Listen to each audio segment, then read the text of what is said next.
Hello everyone, मेरा नाम है मयंक और स्वागत है आपका मेरे इस YouTube चैनल पे। तो आज हम बात करने वाले हैं इन तीन बीस्ट के बारे में। Triumph Daytona 660, Honda CBR 650R और Kawasaki ZX4 RR। Almost same cost है तीनों की, बट फीचर्स में काफ़ी डिफरेंस है। शुरू करें ट्रायम्फ से, तो यह है 660 cc और 95 bhp। 650 cc ये भी 93 bhp और ये है हमारी सबसे छोटी और सबसे डिंकी बाइक 400 cc और 80 bhp। कॉस्ट की बात करें तो ये लगभग पड़ती है 12 लाख की।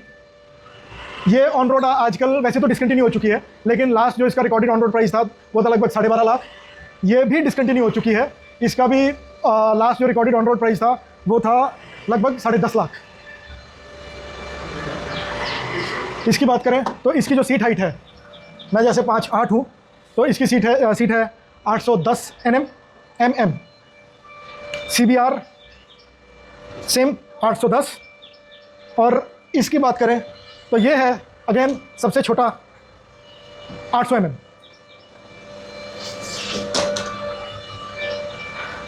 टॉर्क की बात करें, टॉर्क फिगर्स हैं, इसकी सबसे ज़्यादा है 69 mm, इसकी उससे कम 63 mm, इसकी सबसे कम 39 mm। रोक ले एक बार, अब मैं भूल गया। बात करें इनके इंजन साइज़ की तो एक मेजर डिफरेंस है, ये 3 सिलेंडर में आती है 660 cc, ये 4 सिलेंडर में आती है और ये पॉकेट रॉकेट भी 4 सिलेंडर में आता है। अब अगर इनकी बात करें हम राइडिंग पोजीशन की, तो इन तीनों में सबसे कंफर्टेबल है 4RR। ये थोड़ी सी कमिटेड है, इन तीनों में सबसे ज़्यादा कमिटेड ये है। बट अगर आप राइड क्वालिटी की बात करें, मतलब अगर आप परफॉर्मेंस की बात करें, तो सबसे ज़्यादा अग्रेसिव डेटोना है। उसके बाद 650R है, और क्योंकि वो सबसे कम कैपेसिटी की है तो सबसे ज़्यादा मतलब सबसे कम अग्रेशन 4RR में है। लेकिन भगती तीनों बहुत मस्त है, तीनों में कोई वाइब्रेशंस नहीं है आज सच, मतलब चलाने में तीनों में बहुत फन आता है। बट बस इसके अंदर ये पंगा है, 6000 RPM के बाद इसके अंदर वाइब्रेशन आनी शुरू हो जाती है कट कर। तो जैसे मैंने आपको बताया कि ये सबसे ज़्यादा अग्रेसिव है, तो अगर आप देखो तो मेरे कंधे थोड़े से झुके हुए हैं राइडिंग पोजीशन में, और इसका जो फोक है वो भी उनसे थोड़ा सा छोटा है। मतलब चलाते हुए आपके, अगर आप लॉन्ग राइडर मतलब सीजन राइडर नहीं हो, जिसको आदत नहीं है, तो उनके गर्दन में और कंधे में हो सकता है एक थोड़े से टाइम बाद दर्द होना शुरू हो जाए। अब अगर सेम चीज़ मैं इसकी बात करता हूँ, तो इसका जो फोक है वो थोड़ा सा चौड़ा है एज़ कम्पेयर टू डेटोना, और उससे थोड़ा सा ज़्यादा कंफर्टेबल है। इसके अंदर भी दर्द होगा, लेकिन थोड़े से लंबे डिस्टेंस के बाद। तो इन दोनों में ये ज़्यादा कंफर्टेबल है। अब बात करें हमारे पॉकेट रॉकेट की, तो इसका भी जो फोक है वो इन दोनों से भी ज़्यादा एक्सटेंडेड है, और इसके अंदर आप लंबे डिस्टेंसेस ट्रैवल कर सकते हो, ज़्यादा दर्द नहीं होगा, क्योंकि इसमें आप अपराइट पोजीशन में कंपैरेटिवली इन दोनों से ज़्यादा हो। अब अगर इनकी बात करें तो इनके टायर्स की, तो इन दोनों में आगे 120 और पीछे 180 आता है। इसमें जो सेटअप स्टॉक आता है वो डनलप का आता है, जो बहुत ही वाहियात है।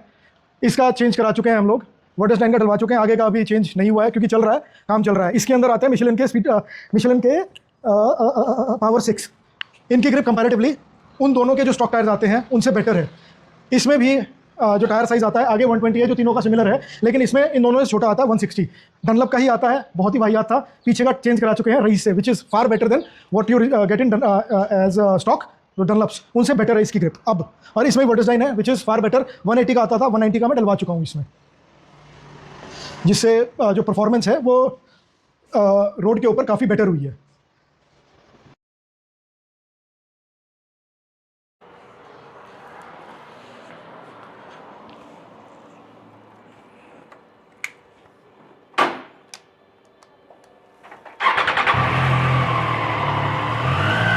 तो गाइस, मैं सीटिंग पोर्शन की बात कर रहा था, तो अब हम इसको थोड़ा सा चला के देखते हैं। आप देख सकते हो ब्रांड न्यू बाइक है, 433 किलोमीटर चली है बस ये।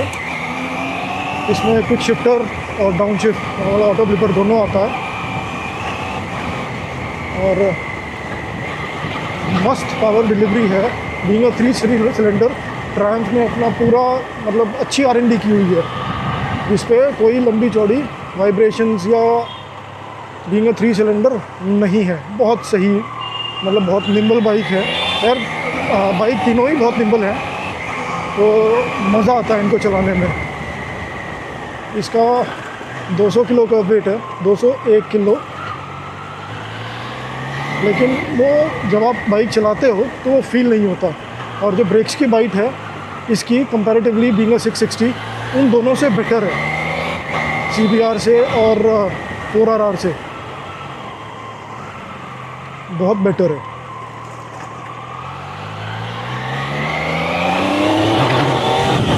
ये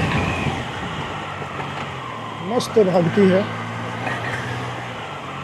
तो यू कांट कंप्लेन कि बाइक में कोई लंबी चौड़ी कमी है।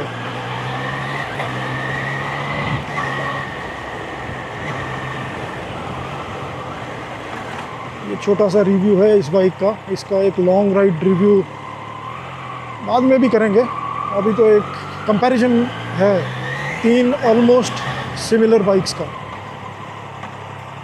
अब इसके बाद हम चलाते हैं अपनी इस वाली बाइक को, डी होंडा 650R, सीधा दूसरी पे।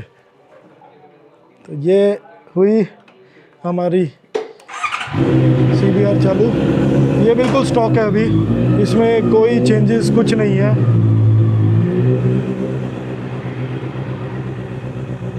इसके अंदर स्कॉर्पियन का फुल सिस्टम एग्जॉस्ट लगा हुआ है। ये तो इसकी आवाज़ आपको ज़्यादा आएगी बिकॉज फुल सिस्टम एग्जॉस्ट है। बट मैंने जैसा बोला, एज़ कंपेयर टू 660 इसकी जो पावर डिलीवरी है वो लीनियर है, अग्रेशन नहीं है इसमें। ये सिटी बाइक इसको आप बोल सकते हो। This is not at all aggressive bike. इसका जो पावर बैंड आता है, मतलब इसके अंदर जो पावर डिलीवरी आती है वो 6000-7000 RPM के बाद अच्छी आती है, तो ये एकदम से डराती नहीं है आपको।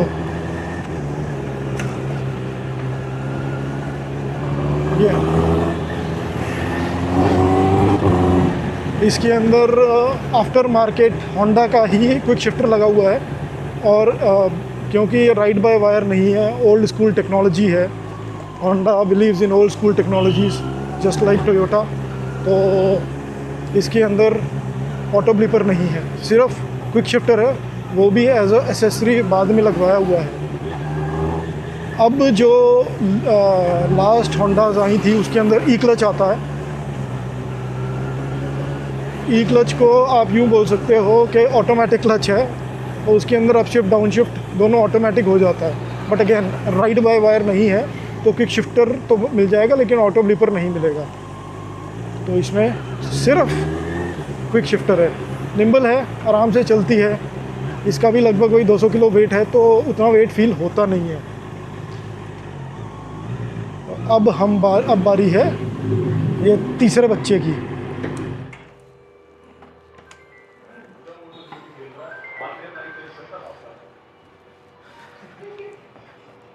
अब ये चलेगी लगभग 2-3 हफ्तों के बाद, बहुत टाइम से चली नहीं है। पेट्रोल भी नहीं है इसमें, ये बेचारी काफ़ी टाइम से नहीं चली है। तो इसको थोड़ा सा गर्म करेंगे।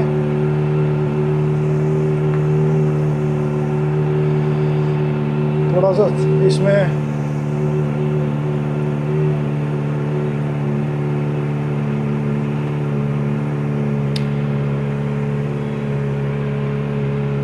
डिग्री हो गया। तो अब हम चलते हैं। इसके अंदर भी योशीमुरा का फुल सिस्टम एग्जॉस्ट लगा हुआ है, तो इसकी भी आवाज़ मस्त है।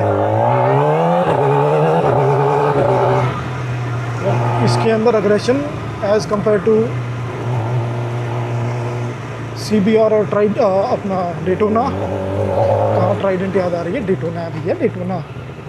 तो इसके अंदर अग्रेशन बहुत कम है।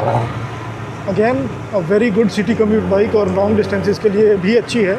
इसको भी हम लेके गए हुए हैं लंबी राइड्स पे, बहुत मस्त साउंड आती है, बहुत मस्त पोजीशन है। इन तीनों में सबसे ज़्यादा कंफर्टेबल पोजीशन जो है वो इसी बाइक की है। इन तीनों में भी जो बेस्ट ब्रेक बाइट थी वो डेटोना की है। I will consider this as number 2 और CBR की जो ब्रेक्स हैं उसको मैं नंबर 3 लगाऊंगा। मतलब बेकार नहीं है but not one of the best as well. दोनों CBR में और इसमें निसिन की आती हैं और उसके अंदर अपनी ट्रायम्फ की ब्रेक्स का सेटअप है।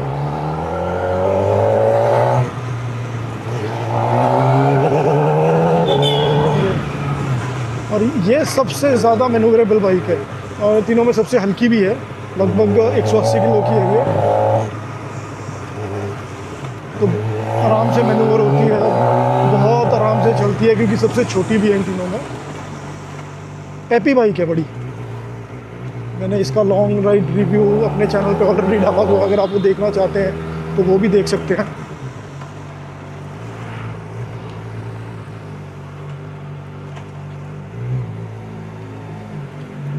तो ये थी इन तीनों का छोटा सा कंपैरिजन। तीनों में शोवाज होंडा में और इसमें एडजस्टेबल शोवाज हैं।